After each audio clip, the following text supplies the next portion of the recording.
ಇನ್ನ ನಿಮಗೆ ಇದು ಹಿಂಗಂದ್ರೆ ಊರಲ್ಲೆಲ್ಲ ಸಪೋರ್ಟ್ ಹೆಂಗಿದೆ ಅಂದ್ರೆ ಯಾರಾದ್ರು ಕಾಲ್ ಮಾಡಿ ಮಾತಾಡಿದ್ರ ನಿಮ್ಗೆ? ನನ್ಗೆ ತುಂಬಾ ಅಂದ್ರೆ ಎಲ್ಲ ಕಡೆಯಿಂದ ನನ್ಗೆ ಸಪೋರ್ಟ್ ಬಂತು. ಎಲ್ಲಿಂದ ಸ್ಟಾರ್ಟ್ ಮಾಡ್ಲಿ ಅಂತ ಗೊತ್ತಿಲ್ಲ. ನಮ್ಮ ಇಲ್ಲಿ ಮುಂಬೈಯಲ್ಲಿ ಕೂಡ ಉಡುಪಿ ಅವರು, ಬ್ಯಾಂಗ್ಳೂರ್ ಅವರು ತುಂಬಾ ಇದ್ದಾರೆ. ಮುಂಬೈಯಲ್ಲಿ ಸೆಟಲ್ ಆಗಿದ್ದಾರಲ್ವಾ, ತುಂಬಾ ಇದ್ದಾರೆ. ಮುಂಬೈಯಿಂದ ಕೂಡ ತುಂಬಾ ಸಪೋರ್ಟ್ ಬಂದಿದೆ ನನ್ಗೆ. ಮತ್ತೆ ನಮ್ಮ ಊರು ಉಡುಪಿ, ಬ್ಯಾಂಗ್ಳೂರಿಂದ ಫುಲ್ಲು ಸಪೋರ್ಟು. ಎಲ್ಲಿ ಕೂಡ ಆಗ್ಲಿ, ಫುಲ್ ಬ್ಯಾಂಗ್ಳೂರಲ್ಲಿ ಆಗ್ಲಿ, ಉತ್ತರ ಕರ್ನಾಟಕದಲ್ಲಿ ಆಗ್ಲಿ, ಫುಲ್ ಮಿಕ್ಸ್ ಇದ್ದಾರೆ. ನಾನು ಈಗ ಹೇಳಲಿಕ್ಕೆ ಆಗಲ್ಲ ನಿಮ್ಗೆ ಒಂದೇ ಕಡೆಯಿಂದ ಬಂದಿದ್ದಾರೆ ಅಂತ.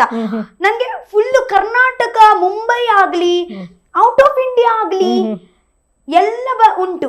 ಓಕೆ, ಮನೆಯಲ್ಲಿ ಯಾವಾಗ್ಲೂ ನಿಮ್ ಮೇಲೆ ಒಂದು ಅಲಿಗೇಷನ್ ಮಾಡ್ತಾ ಇರ್ತಾರೆ ಎಲ್ರು. ಏನಂದ್ರೆ ರಕ್ಷಿತನ ಕನ್ನಡ ತುಂಬಾ ಚೆನ್ನಾಗಿ ಬರುತ್ತೆ ಆದ್ರೂ ಮಾತಾಡೋದಿಲ್ಲ ಅಂತ ಹೇಳ್ಬಿಟ್ಟು. ಇದ್ರ ಬಗ್ಗೆ ನೀವೇನ್ ಹೇಳ್ತೀರಾ? ಅಂದ್ರೆ ನೀವು ಕನ್ನಡ ತುಂಬಾ ಚೆನ್ನಾಗಿ ಬಂದು ನೀವು ಮಾತಾಡೋದಿಲ್ವಾ, ಅಥವಾ ಕನ್ನಡ ಬ್ರೋಕನ್ ಕನ್ನಡನ ನಿಮ್ದು? ಯಾರು ಹೇಳಿದ್ದಾರೆ ನನ್ಗೆ ಕನ್ನಡ ಬರಲ್ಲ ಅಂತ? ನಾನು ಹೇಳ್ತಾ ಇದ್ದೀನಲ್ವಾ ನನ್ಗೆ ಕನ್ನಡ ಬರುತ್ತೆ. ಅವರೇ ಹೇಳ್ತಾರೆ ನಿನ್ಗೆ ಕನ್ನಡ ಬರಲ್ಲ, ನಾಟಕ ಮಾಡ್ತೀಯ. ನಾನೇನ್ ಯಾವಾಗ ಹೇಳಿದ್ದೀನಿ ನನ್ಗೆ ಬರಲ್ಲ ಅಂತ? ನಾನು ಈ ಸ್ಟಾರ್ಟಿಂಗ್ ಇಂದ ಹೇಳ್ತಾ ಇದ್ದೀನಿ ನನ್ಗೆ ಗೊತ್ತುಂಟು ಕನ್ನಡ.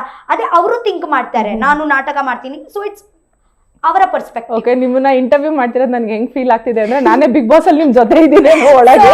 ಸಾರಿ ಇಲ್ಲ ಎಂತ ಸಾರಿ ಇಲ್ಲ, ನೀವು ಅಲ್ಲಿ ಒಳಗಡೆ ಹೆಂಗ್ ಮಾತಾಡ್ತಿದ್ದೀರೋ ಇಲ್ಲೂ ಹಂಗೆ ಮಾತಾಡ್ತಾ ಇದ್ದೀರಾ, ಏನು ಡಿಫ್ರೆನ್ಸ್ ಅನ್ನಿಸ್ತಾ ಇಲ್ಲ. ಸೊ ಅಂದ್ರೆ ನೀವು ಯಾಕಂದ್ರೆ ತುಂಬಾ ಸಲ ಅದೇ ರೀಸನ್ ಕೊಟ್ಬಿಟ್ಟು ನಿಮಗೆ ನಾಮಿನೇಟ್ ಮಾಡ್ತಾರೆ. ಸುದೀಪ್ ಸರ್ ಮುಂದೆ ಮಾತಾಡೋದೇ ಇಲ್ಲ, ಬಟ್ ಇಲ್ಲಿ ನೋಡ್ರಿ ಇಷ್ಟು ಚೆನ್ನಾಗಿ ಕನ್ನಡ ಮಾತಾಡ್ತಾಳೆ. ನನ್ನ ಎಂತ ಗೊತ್ತುಂಟು, ಹೀಗೆ ನೀವು ನನ್ಗೆ ಕೇಳಿದ್ರೆ ತತ್ತ ಆಗುತ್ತೆ. ಬಟ್ ಗಲಾಟೆ ಮಾಡುವಾಗ ನಾವು ಬಿಸಿ ಇರ್ತೀವಿ ಅಲ್ವಾ, ಒಂದು ರಪ್ಪ ಮಾತಾಡಿ ಬಿಡ್ಸೋಣ. ಇವತ್ತೆ ನಾನು ಸ್ಲೋ ಆಗಿದ್ರೆ ಮಧ್ಯದಲ್ಲಿ ಅವರು ಎಂತ ಹಾಕ್ಬಿಡ್ತಾರೆ. ಸೊ ನನ್ಗೆ ಅದೇ ಆಪರ್ಚುನಿಟಿ ಕೊಡ್ಲಿಕ್ಕೆ ಇಲ್ಲ. ಅರ್ಥ ಆಯ್ತಾ? ನಾನು ಇವತ್ತೆ ಮಧ್ಯದಲ್ಲಿ ಜಗಳ ಮಾಡುವಾಗ ಗ್ಯಾಪ್ ಮಾಡಿದ್ರೆ, ಥಿಂಕ್ ಮಾಡಿದ್ರೆ ಆಗಲ್ಲ. ಪಟ ಪಟ ಮಾತಾಡ್ಲೇಬೇಕು. ನನ್ನ ಒಂದು ಉಂಟು, ಒಂದು ಹೇಳಿ ಬಿಡ್ತೀನಿ ಅಂತ ರಪ್ಪ. ಹಾಗೆ ಗೊತ್ತಾಯ್ತು, ಎಲ್ಲ ಹೇಳ್ಬಿಟ್ಟು ಲಾಸ್ಟಲ್ಲಿ ಹಾಗೆ ಗೊತ್ತಾಯ್ತಾ, ಅರ್ಥ ಆಯ್ತು. ಓಕೆ ಸರಿ.